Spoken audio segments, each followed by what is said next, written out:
You both have done so much in this industry. You know, you're executive producing this show, but you know, you've obviously been writers. Aliki, you've written songs and won awards for that and stuff. Are we going to see you guys doing other things in this show other than producing? Are you going to lend your talents to the songwriting? Are you going to add to the story? I think like what's so special about the dynamic that Jim and I have and being able to bring our history together is that we really have been able to wear many hats on our show. So even though, you know, title executive producer, we kind of jump into each other's worlds. Jim is really active when we're looking at design and animation and animation reviews. And, you know, Jim and I talk about story, and we talk about, you know, if there's something that needs to be tackled character-wise that then I'm going to, you know, try to implement with my team storyboard-wise. We love doing scratch voices. We love doing script reads where we get to mimic voices. Maybe a little too much. We love doing scratch. Maybe a little bit too much. Yeah, we're like, cast me. I was going to say, Jim, you sound like the dad, Emma's dad, when you were talking earlier. Well, it's really interesting because I honestly do feel like in some ways the scratch and kind of the playing around that we've done ended up informing some directions that we took with our characters. You know, obviously we have the most incredible voice talent ever, but it definitely helped that our goofiness and wanting to act these characters out sort of informed what we ended up doing. And then, yeah, I was so lucky on Phineas and Ferb to be pulled into songwriting, and you know, that crew was also very open with letting us kind of wear many hats. So with our show, we have these amazing composers, the Lofties, but they were so open to ideas, whether it was lyric ideas or us humming out a to melody. We literally would hum out melodies and change something up. We went to music records. We would literally say like, can you use this instrument on this part? And they were so collaborative with us. So I just feel like in many different ways you're gonna hear a little bit of Aliki and Jim in there. Awesome. Well, thank you so much. Hey again. Hello. So kind of going back to when I was saying that you guys have done so much. So Aliki, you've worked on some of my favorite Disney characters. I mean, Hercules, the movie Hercules. My daughter was like, oh, what has she done? And I said, oh, just this little thing called Descendants. And she like lost it because that's her favorite thing ever from Disney. So if you had to pick, both of you, if you had to pick a character that you've worked on either in the past or in the present on Doug that is most like you, who would it be and why? I thought you were gonna say favorite. You switched it to well, you know, I know sometimes it can be hard to pick a favorite, so we'll go with most like you. Well, I think it goes into the favorite category too.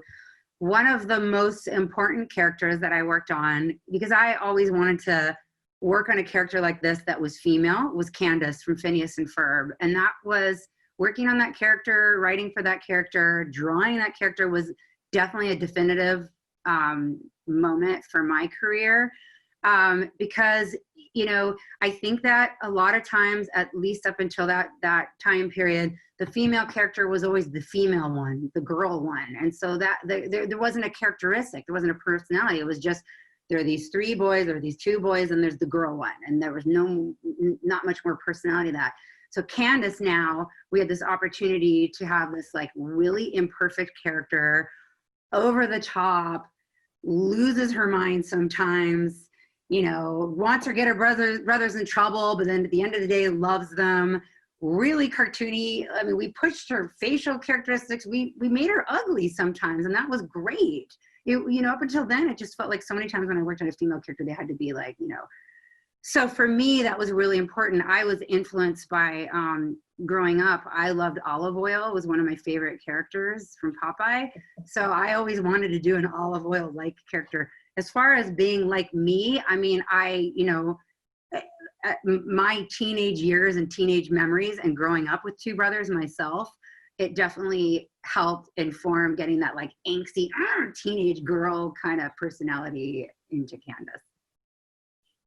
And yeah, I think I got a lot of Emma's dad in me because it is how the way he raises Emma is how I aspire to raise my son. So yeah, I think I mine quite a lot of my personality for him, and maybe a little bit of Doug's dad. But I'm a relatively new dad. My son's 2, so I feel like the dad characters of this show I latched onto because it's a whole new world for me right now. Awesome. Thank you so much. Well, Thank you. Hey, Aliki, I was listening to your TED Talk from Athens earlier today, and I was so inspired because, I'm a woman in the creative business, and my daughter is a young creative, and she just wants to do everything. She wants to draw, she wants to direct, she wants to write. And I was wondering if you wanted to share any advice for young girls getting into this business. Oh man, I mean, I it's hard to not talk about that or think about that without thinking about my own daughters and my own conversations with, if you saw my TED Talk, you saw Ruby, playing baseball. I would just say, I think I kind of had this experience of, with my coming up in my career, of a mixture of putting the blinders on and doing the work. Like don't worry about being the only girl in the room, and don't worry about, are the guys going to be okay with this, and all that kind of stuff. I kind of said, like, don't let that be a thing to make you afraid or pull you down. Focus and do the work no matter what.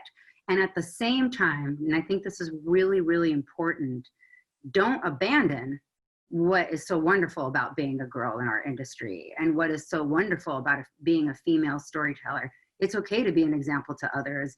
It's okay to use your voice from the female point of view.